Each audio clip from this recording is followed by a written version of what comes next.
Well, hello and welcome to the Shallow Proclamation. My name is Paul and I'm joined by... Thomas.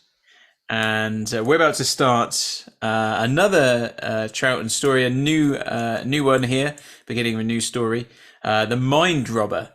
We're going to get into that in a moment. As always, though, if you're just joining us for the first time, do subscribe to the channel. It's always great to have more people on board.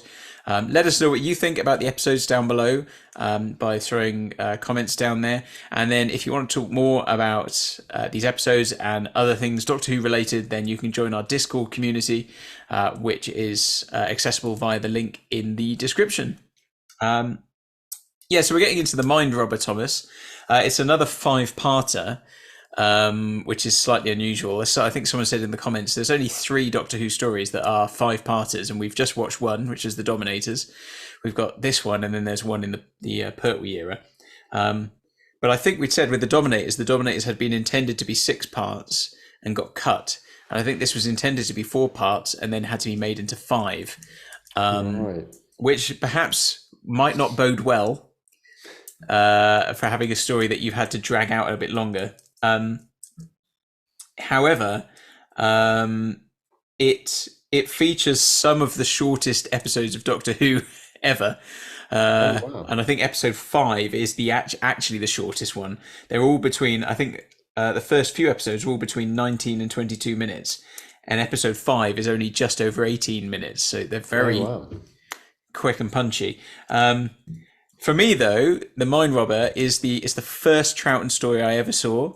Oh, wow. It was part of the repeats that the BBC did in the early 90s, where they showed a story for each Doctor. So I'd just seen the Time Meddler, and then we've got the Mind Robber, which was the Troughton one. And again, it's one of the ones I never bought it on video because we recorded it off the telly and I had it at home. But then when the DVDs came out, this was the first, certainly the first Troughton DVD I bought, because for me, the Mind Robber is, in my opinion, I don't like to prejudice you on these things, Thomas, but for me, this is an absolute classic. It's a banger, and I think it's brilliant. Cool. But you may, opinions may differ. Well, no, I'm looking forward to it. I mean, it's probably going to be better than the previous story. Well, I'd like to think we're in no danger of that being the case. That but anyway, this is broadcast from the 14th of September to the 12th of October 1968, written by Peter Ling and directed by David Maloney. Now, it's my understanding that this first episode, when you get into it, you'll understand why it's quite unusual. Okay. I think they didn't just spread the story out over 4 parts into 5. They've basically put a whole new bit on the beginning here, as far as I understand. So I think this whole first episode is written in entirely as a standalone kind of piece, to some extent. But I might be wrong about that. That's a very different shot, isn't it? It is very different. Looks good, though. So having watched this as a child, I never knew what this was all about. That Right. because obviously it finishes directly, leads straight out of the Dominators. Volcanic eruption. It's beautiful. The lava's up to the TARDIS! It's reached 1,000 danger marks, Doctor. Well, there is an emergency unit, but... Oh, no, I can't possibly use that. But this is an emergency. But it moves the TARDIS out of the time-space dimension, out of reality. Oh, fine. Oh, cool. Reality's getting too hot. Ah, nice. That's a nice little shot. Look on the scanner. It's more home. It's Scotland. Scotland? Hi. Oh. Well, it was there. Oh, yes. My home. They're all seeing their homes. Oh, crumbs. This is great. It's very well done, and you can only just make out the edge of the set. Yeah. Oh, the Doctor's right. There is something or someone trying to tempt us away. Quite a big shift for the new Cybermen.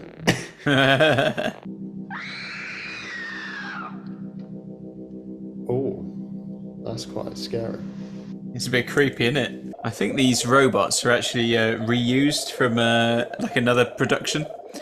So there's something else. I'm not sure what it is, but you can go and watch it, and you'll see exactly the same design. Oh, cool. It says they were used in an episode of a series called Out of the Unknown from 1967.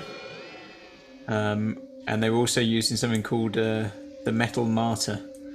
Look at the TARDIS. That's awesome, isn't it? White TARDIS. White TARDIS. How good is that? Go in! Concentrate, both of you! Oh, it's too strong! Oh, this soundscape, crazy. Oh, crumbs. How good is that though? Like this console just like This in is nothingness. very well done, isn't it? Well, So, that was quite what do you make of something. that?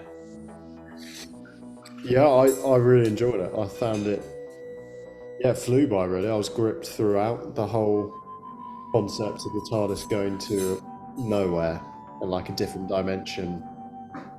And it felt genuinely alien and unpredictable, didn't it?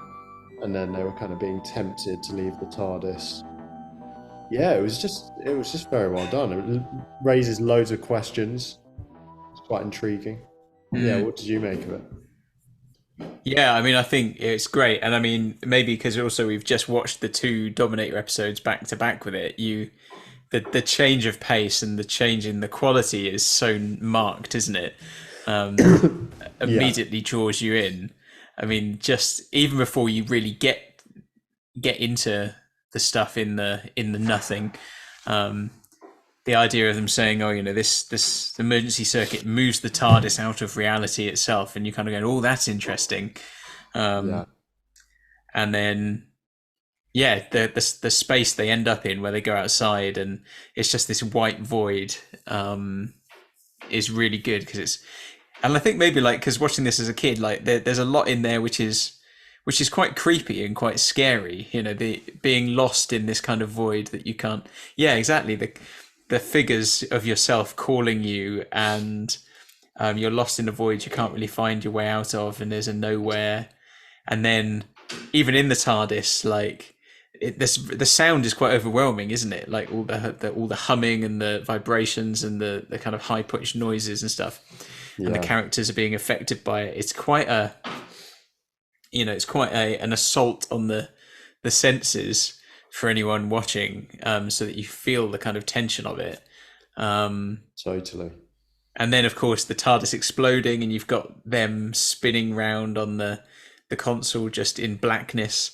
And then the Doctor just sort of, you know, Zoe seeing the Doctor and screaming as he's sort of just hanging in nothingness, rotating with his eyes closed. I mean, it's very creepy. Yeah, and it feels genuinely hopeless at the moment, doesn't it?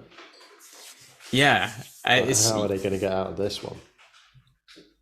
Yeah, and I mean, but it's just great. Yeah, I mean, I just think it's such a strong. I mean, I think it's a really strong story, but I think the episode in particular is really strong as well. Given that, in a sense, we've not had a lot happen. You've not got a lot to work with at this stage. We haven't had any kind of particularly great sets, or we've not met any other characters really apart from those robots. Yeah, I think it's just one of those little gems, really, in Doctor Who, where you see what you can do with a very small budget and a bit of imagination. So, yeah, but no, thanks for watching, and goodbye. Take care. Bye bye.